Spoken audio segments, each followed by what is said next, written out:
Okay, so today was the Rex Heuermann hearing um, in the Gilgo Beach case, and he did, in fact, plead guilty to the homicides. We are going to update our playlist eventually, hopefully really soon, because I have some business I have to take care of, and I'm not, you know. But anyway, if we get to do that, that would be great. And then update you guys on the case in general. But give you more clarity on it. But today he pled guilty to the 7 homicides plus one, another one. His daughter was there and his ex-wife. So that was really sad. So the eighth victim is Karen Vergata, and she was the eighth victim, and she was a Manhattan woman whose remains were found in two locations years apart. Just his MO. You all know how he done. Um, First on Fire Island in 1996, and later additional remains were linked to her near Gilgo Beach. For years, she was known publicly as a Fire Island Jane Doe, actually. So before investigators identified her, she was, and we see that commonly, but she was Fire Island Jane Doe. So if you ever hear that when you're researching his case, that was her. Today's plea hearing confirmed that prosecutors say that he was responsible for the homicides as well. Even though he had previously been charged in 7, not 8, he ended up pleading to the 8th one.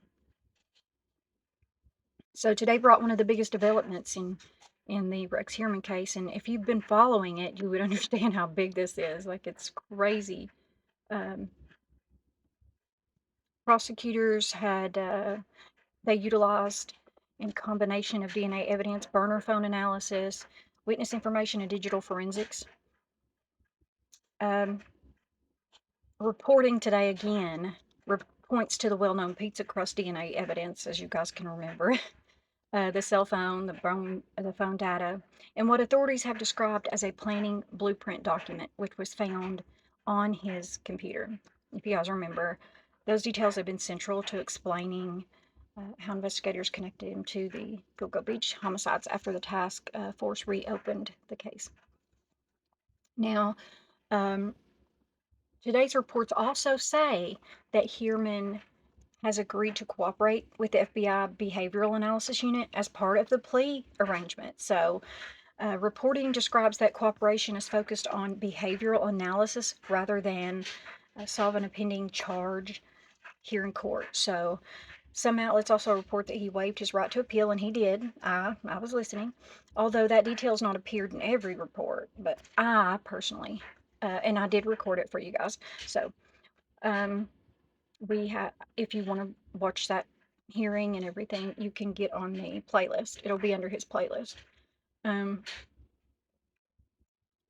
so as for sentencing, multiple reports say that um, I know that I heard the judge say June, so for my confirmation, it's June 17th. So June 17th will be sentencing, and then he's expected to receive his life sentence in prison without the possibility of parole. So um, this was a very important day. So for years, Gilgo Beach homicides were one of the most infamous unsolved serial homicide investigations, and it was really crazy. He was a sadistic individual. So what that means is that he got gratification from the torture aspect of the homicides.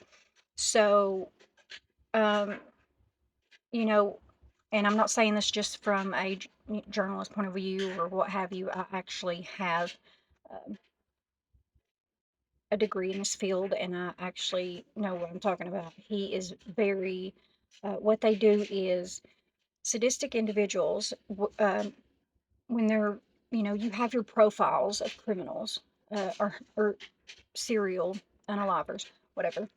And his profile is a sadistic. He loves to torture, and what they do is they don't get anything from the killing itself. It's not about that. They get the gratification and empowerment, domination from the torture itself. So It's all about the torture.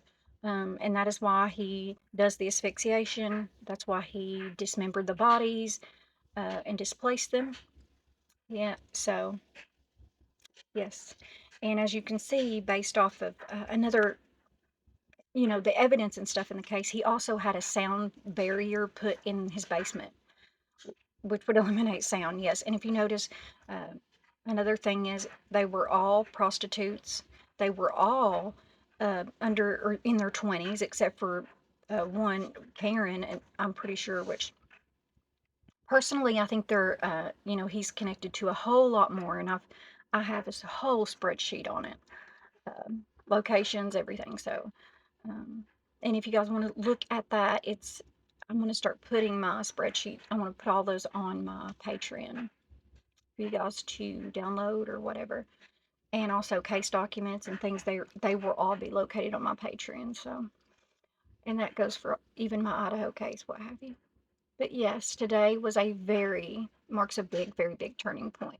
So maybe he will work with behavioral analysis, which will basically work to determine what victims that he was responsible for. So what that does is that eliminates, okay, we don't have to look for anyone for this one, and then they can actually find who did it if he wasn't the one. You know what I'm saying? So that's basically what they're confirming with the FBI behavioral analysis. Um, so I hope that works out. But yep, this is a big turning point in the Heuermann case. And if you want to watch the hearing, I have it recorded and it is in his playlist. Do not forget to like and follow and share for more on coverage with us.